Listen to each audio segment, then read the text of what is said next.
नमस्कार, मी प्रतीक्षा. DNA मराठीमध्ये आपलं स्वागत. राज्यातील परिचारिकांच्या बाह्य स्त्रोताद्वारे पदभरती व इतर संवेदनशील प्रलंबित मागण्यांच्या अनुषंगानं महाराष्ट्र राज्य परिचारिका संघटना मुख्यालय लातूर संघटनेने आपल्या सर्व शाखासह राज्यव्यापी आंदोलन सुरू केलं असून या आंदोलनाद्वारे आपल्या विविध मागण्या मांडल्या आहेत, ज्यामध्ये बायोमॅट्रिक हजेरी परिचारिकांना बायोमॅट्रिक प्रणालीमधून वळवण्यात यावे, पदनाम बदल केंद्र शासनाप्रमाणे राज्यातील परिचारिकांच्या पदनामांमध्ये बदल करण्यात यावा, परिचारिका संवर्गातील कर्मचाऱ्यांना बदली धोरण 2018 मधून वगळून प्रशासकीय बदली न करता विनंती व तक्रार आधारित बदली करावी, राज्यातील सर्व रुग्णालयांमध्ये पाहणाघर व चेंजिंग रूम उपलब्ध करून देण्यात यावे, राज्यातील सर्व संस्थांमध्ये रिफिटिंगसाठी डेटा एंट्री ऑपरेटर उपलब्ध करून द्यावेत किंवा परिचारिकांचे अतिरिक्त पद निर्माण करावे या व अन्य मागण्यांसाठी महाराष्ट्र राज्य परिचारिका संघटनेच्या वतीनं आंदोलन सुरू करण्यात आले असून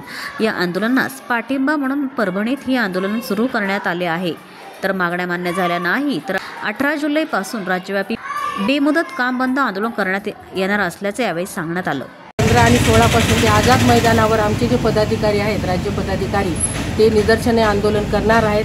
आमच्या जर रास्त मागण्या मान्य झाल्या नाही तर आमचा बेमुदत संप चालू राहणार आहे आणि आम्ही कंटिन्यू जोपर्यंत आमचे पदाधिकारी आम्हाला ते माहिती पुरवत नाहीत जे आमचं बंद करायचं का काय आहे तोपर्यंत आम्ही बेमुदत चालू ठेवणार आहे. कसं झालं, एक सरकारचं धोरण असं आहे की आपल्या DHSमध्ये 90-10चं आहे आणि मेडिकल कॉलेजला 20 आणि 80चं 80-20चं आहे. तर आपलं असं म्हणणं आहे की त्यांना बरोबर समान, जसे लेडीजला आहे तसं त्यांना सुद्धा समान भेटलं पाहिजे आणि गुणवत्तेनुसार त्यांना भेटलं पाहिजे.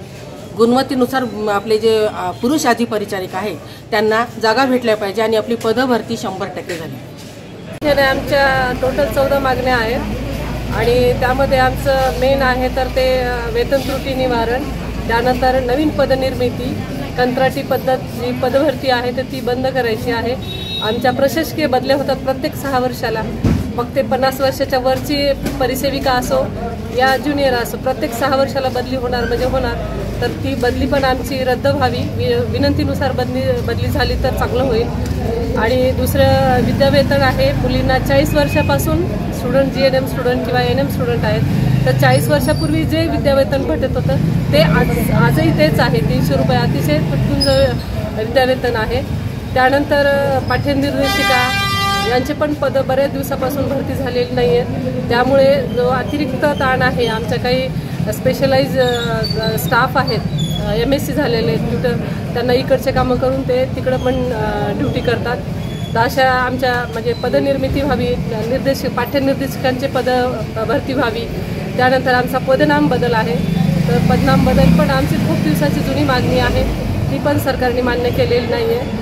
तर ती एक महत्त्वाचीच मागणी आहे. अशा विविध मागण्या आहेत, 1 ते 14 मागण्या आहेत आमच्या टोटल. तर आम्ही ह्या संपा थ्रू सरकारला असं निवेदन देतोय किंवा असं कळकळीनं विनंती करतोय की आमच्या ह्या सगळ्या न्यायिक मागण्या आहेत तर आम्हाला न्याय मिळावा. धन्यवाद. प्रतिनिधी बालाजी कांबळे, DNA मराठी, परभणी.